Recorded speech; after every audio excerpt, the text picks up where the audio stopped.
الحمدللہ رب العالمین والصلاة والسلام علی ما کان نبیا و آدم بین الماء والطین اما بعد فاعوذ باللہ من الشیطان الرجیم بسم اللہ الرحمن الرحیم۔ میں نے آپ کو بتلایا تھا کہ حجت کی 3 قسمیں ہیں: قیاس، استقراء، تمثیل۔ قیاس کی تعریف ہم پڑھ چکے تھے، آج ہم قیاس کی تقسیم پڑھیں گے۔ یاد رکھیں، قیاس کی 2 اعتبار سے 2 طرح سے تقسیم کی جاتی ہے۔ نمبر 1 صورت کے اعتبار سے، نمبر 2 مادہ کے اعتبار سے۔ صورت کے اعتبار سے قیاس کی 2 قسمیں ہیں۔ صورت کے اعتبار سے قیاس کی 2 قسمیں ہیں: قیاس اقترانی، قیاس استثنائی۔ قیاس اقترانی اس قیاس کو کہتے ہیں جس میں نتیجہ یا نتیجے کی نقیض بعینی ہی مذکور نہ ہو۔ جس قیاس میں نتیجہ یا نتیجے کی نقیض بعینی ہی مذکور نہ ہو، یعنی نہ نتیجہ بعینی ہی مذکور ہو اور نہ ہی نتیجے کی نقیض بعینی ہی مذکور ہو، اس قیاس کو قیاس اقترانی کہیں گے۔ اور قیاس استثنائی جس قیاس میں نتیجہ یا نتیجے کی نقیض بعینی ہی مذکور ہو، اسے قیاس استثنائی کہیں گے۔ یاد رکھیں کہ مادہ کے اعتبار سے جو قیاس کی تقسیم کی جاتی ہے، نصاب المنطق میں وہ تقسیم مذکور نہیں ہے، انشاءاللہ ہم میقات میں اسے پڑھیں گے۔ پھر قیاس اقترانی کی، یعنی جس میں نتیجہ یا نتیجے کی نقیض بعینی ہی مذکور نہیں ہوتی، اس قسم کی پھر 2 قسمیں ہیں۔ قیاس اقترانی کی 2 قسمیں ہیں: اقترانی حملی، اقترانی شرطی۔ اقترانی حملی اس قیاس کو کہتے ہیں جو صرف اور صرف قضایا حملیہ سے مرکب ہو، قضایا حملیہ سے بنا ہو۔ اور قیاس اقترانی شرطی اس قیاس کو کہتے ہیں جو صرف اور صرف قیاس شرطی سے بنا ہو، قضایا شرطی سے مرکب ہو، بنا ہو، یا قضایا شرطی اور قضایا حملی دونوں سے مل کر بنا ہو، اسے قیاس شرطی کہتے ہیں۔ پھر ان کی یعنی قیاس حملی اور قیاس شرطی دونوں کی، قیاس اقترانی حملی، قیاس اقترانی شرطی دونوں کی 4 صورتیں بنتی ہیں، جنہیں اشکال اربعہ کہا جاتا ہے۔ اگر حد اوسط یعنی جو صغریٰ اور کبریٰ میں مکرر مذکور ہوتا ہے، اسے حد اوسط کہتے ہیں۔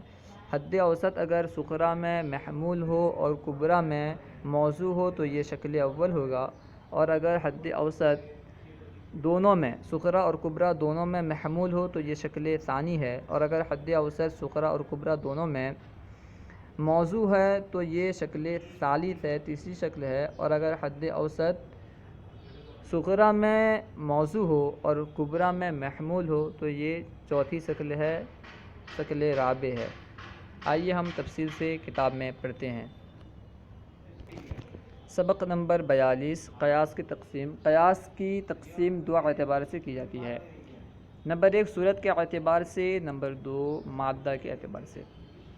صورت کے اعتبار سے قیاس کی تقسیم۔ اس اعتبار سے قیاس کی 2 اقسام ہیں: قیاس اقترانی، وہ قیاس ہے جس میں نتیجہ یا نتیجے کی نقیض بعینی ہی مذکور نہ ہو۔ قیاس اقترانی وہ قیاس جس میں نتیجہ یا نتیجے کی نقیض بعینی ہی مذکور نہ ہو۔ جیسے مثال دے رہے ہیں: العالم متغیر وکل متغیر حادث۔ یہاں پہ نہ نتیجہ بعینی ہی مذکور ہے اور نہ نتیجے کی نقیض بعینی ہی مذکور ہے۔ دیکھیں وضاحت کر رہے ہیں، یہ قیاس اقترانی ہے، جیسا کہ نتیجہ العالم حادث بعینی ہی مذکور نہیں ہے، بلکہ اجزاء کی صورت میں قیاس کے دونوں مقدمات میں مذکور ہے۔ اس کا نتیجہ کیا ہے؟ العالم حادث، یعنی العالم متغیر وکل متغیر حادث۔ اس قیاس کا نتیجہ کیا ہے؟ العالم حادث، اور العالم حادث بعینی ہی مذکور نہیں ہے، بلکہ اجزاء کے اعتبار سے اجزاء کی صورت میں دونوں مقدمات میں، پہلے مقدمے میں عالم ہے اور دوسرے مقدمے میں حادث ہے۔ اس طرح اجزاء کی صورت میں دونوں مقدمے میں مذکور ہے، بعینی ہی مذکور نہیں ہے، تو یہ قیاس اقترانی ہوا۔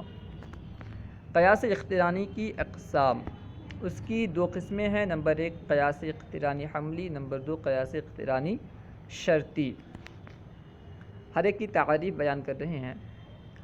نمبر 1 قیاس اقترانی حملی، وہ قیاس اقترانی ہے جو صرف قضایا حملیہ سے مرکب ہو، جو قیاس صرف اور صرف قضایا حملیہ سے مرکب ہو اسے قیاس اقترانی کہتے ہیں، اقترانی حملی کہتے ہیں۔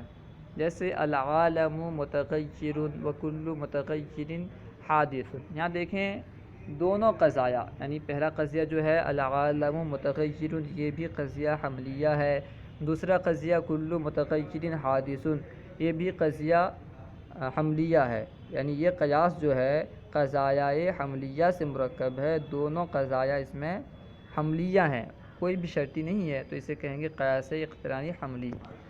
قیاس اقترانی شرطی کسے کہتے ہیں؟ تعریف بیان کر رہے ہیں، وہ قیاس جو صرف قضایا شرطیہ یا قضایا حملیہ و شرطیہ دونوں سے مرکب ہو، یعنی صرف قضایا حملیہ ہوں یا صرف قضایا شرطیہ ہوں یا قضایا شرطیہ اور حملیہ دونوں ہو۔ قیاس اقترانی شرطی اس قیاس کو کہیں گے جس میں دونوں قضایا صرف اور صرف شرطی ہوں یا ایک شرطی ہو ایک حملی ہو، اسے بھی اقترانی شرطی کہیں گے۔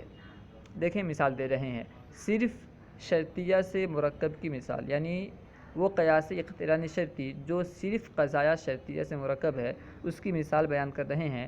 جیسے کلما کانت الشمس طالعۃ فالنہار موجود وکلما کان النہار موجودا فالارض مضیۃ، اس کا نتیجہ آئے گا کلما کانت الشمس طالعۃ فالارض مضیۃ۔ یہاں دیکھیں کہ یہ جو ہے یہ قیاس صرف اور صرف قضایا شرطیہ سے مرکب ہے۔ پہلا قضیہ شرطیہ کہاں ہے؟ کلما کانت الشمس طالعۃ فالنہار موجود، یہ پہلا قضیہ شرطیہ ہے۔ دوسرا قضیہ شرطیہ کلما کان النہار موجودا فالارض مضیۃ، یہ دوسرا قضیہ شرطیہ ہے، یعنی یہ قیاس جو ہے دو قضایائے شرطیہ سے مرکب ہے، اس وجہ سے اسے قیاس اقترانی شرطی کہیں گے، کیونکہ یہ صرف اور صرف قضایا شرطیہ سے مرکب ہے۔ دوسری مثال بتا رہے ہیں،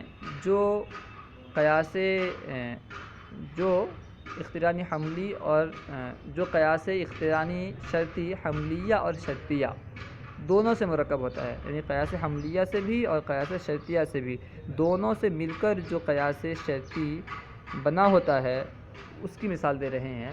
حملیہ اور شرطیہ دونوں سے مرکب کی مثال، جیسے کلما کانا زید انسانا کانا حیوانا وکل حیوان جسم، اس کا نتیجہ آئے گا کلما کانا زید انسانا کانا جسما۔ یہاں دیکھیں پہلا قضیہ جو ہے وہ کیا ہے؟ کلما کانا زید انسانا کانا حیوانا، یہ ہے پہلا قضیہ جو کہ شرطیہ ہے۔ کلما کانا زید انسانا کانا حیوانا شرطیہ ہے کیونکہ یہاں پہ کلما ہے، یہ شرطیہ ہے۔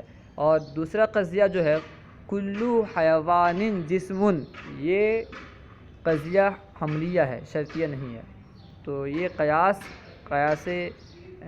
قیاس حملیہ اور شرطیہ دونوں سے مرکب ہے، اس وجہ سے یہ قیاس اقترانی شرطی ہے۔ قیاس اقترانی کے نتیجہ دینے کی شکلیں، قیاس اقترانی خواہ حملی ہو یا شرطی، اس کی 4 شکلیں ہیں جنہیں اشکال اربع کہا جاتا ہے، اور شکل کی تعریفات سبق نمبر 41 میں بیان کی جا چکی ہے۔ اس سے پہلے والے سبق میں ہم شکل کی تعریف پڑھ چکے ہیں، یہاں 4 شکل جو ہیں بنتی ہیں اس کو بیان کر رہے ہیں، کس طرح 4 شکل ہوں گی۔ شکل اول وہ شکل ہے جس میں حد اوسط صغریٰ میں محمول اور کبریٰ میں موضوع بن رہی ہو، جیسے ہر مومن اللہ کا پیارا ہے اور ہر اللہ کا پیارا جنتی ہے، نتیجہ دے گا کیا؟ ہر مومن جنتی ہے۔ دیکھیں اس قیاس میں حد اوسط کیا ہے؟ اللہ کا پیارا، اللہ کا پیارا یہ کیا ہے؟ حد اوسط۔ یہ پہلے قضیے میں ہر مومن اللہ کا پیارا ہے، اس میں کیا ہے؟ محمول ہے، یعنی اللہ کا پیارا ہونے کا حکم لگایا گیا ہے مومن کے لیے، تو یہ کیا ہے؟ محمول ہے صغریٰ میں، اور کبریٰ میں موضوع ہے، یعنی ہر اللہ کا پیارا جنتی ہے، اس میں کیا ہے؟ یہ موضوع کبریٰ ہے، اور اس میں کبریٰ میں موضوع بنا ہے ہر اللہ کا پیارا، یہ اللہ کا پیارا یہاں پہ موضوع ہے، یعنی اس پہ حکم لگایا گیا ہے، یہ یہاں محکوم علیہ ہے۔ تو وہی بیان کر رہے ہیں کہ وہ شکل جس میں حد اوسط صغرا میں محمول اور کبرا میں موضوع بن رہی ہو اسے شکل اول کہیں گے۔ شکل ثانی وہ شکل ہے جس میں حد اوسط صغرا و کبرا دونوں میں محمول بن رہی ہو، یعنی دونوں میں محکوم علیہ محکوم بھی بن رہی ہو۔ صغرا اور کبرا دونوں میں حد اوسط محکوم بھی بن رہی ہو، محمول بن رہی ہو، اسے کہیں گے شکل ثانی۔ جیسے ہر مومن جنتی ہے اور ہر کافر جنتی نہیں، نتیجہ کوئی مومن کافر نہیں۔ تو یہاں دیکھیں جنتی ہونا کیا ہے، یہ ہے حد اوسط، یہ دونوں میں صغرا میں بھی اور کبرا میں بھی محمول بن رہا ہے۔ شکل ثالث وہ شکل ہے جس میں حد اوسط صغرا و کبرا دونوں میں موضوع بن رہی ہو۔ جس شکل میں حد اوسط صغرا میں بھی اور کبرا میں بھی دونوں میں موضوع بن رہی ہوگی اسے کہیں گے شکل ثالث۔ جیسے مثال دیکھیں، ہر انسان ناطق ہے اور ہر انسان حیوان ہے، نتیجہ آئے گا ہر ناطق حیوان ہے۔ تو یہ ہے شکل ثالث، کیونکہ یہاں پہ حد اوسط جو ہے، حد اوسط انسان ہے، حد اوسط انسان ہے، دونوں میں صغرا اور کبرا دونوں میں یہ موضوع یعنی محکوم علیہ بن رہا ہے۔ شکل رابع وہ شکل ہے جس میں حد اوسط صغرا میں موضوع اور کبرا میں محمول بن رہی ہو، یعنی شکل اول کا الٹا۔ شکل اول میں کیا تھا کہ وہاں پہ حد اوسط صغرا میں محمول بن رہی تھی اور کبرا میں موضوع بن رہی تھی، لیکن شکل رابع میں کیا ہے کہ حد اوسط صغرا میں موضوع اور کبرا میں محمول بن رہی ہے۔ مثال دیکھیں، جیسے ہر عطاری قادری ہے، بعض رضوی عطاری ہیں، نتیجہ دے گا بعض قادری رضوی ہیں، بعض قادری رضوی ہے۔ تو اس میں دیکھیں یہاں پہ حد اوسط کیا ہے، یہاں پہ حد اوسط ہے عطاری، حد اوسط کیا ہے عطاری۔ دیکھیں صغرا میں یہ موضوع ہے اور کبرا میں محمول ہے، تو یہ ہے شکل رابع۔ انشاءاللہ عز و جل ہم آئندہ اسباق میں ہر شکل کے نتیجہ دینے کے لیے کیا شرائط ہیں اور کتنے ضرب نتیجہ دیں گے اور کتنے ضروب نتیجہ نہیں دیں گے اس تعلق سے انشاءاللہ پڑھیں گے۔ صلو علی الحبیب صلی اللہ تعالی علی محمد۔ ہمارے یوٹیوب چینل فیضان درس نظامی کو ضرور سبسکرائب کریں۔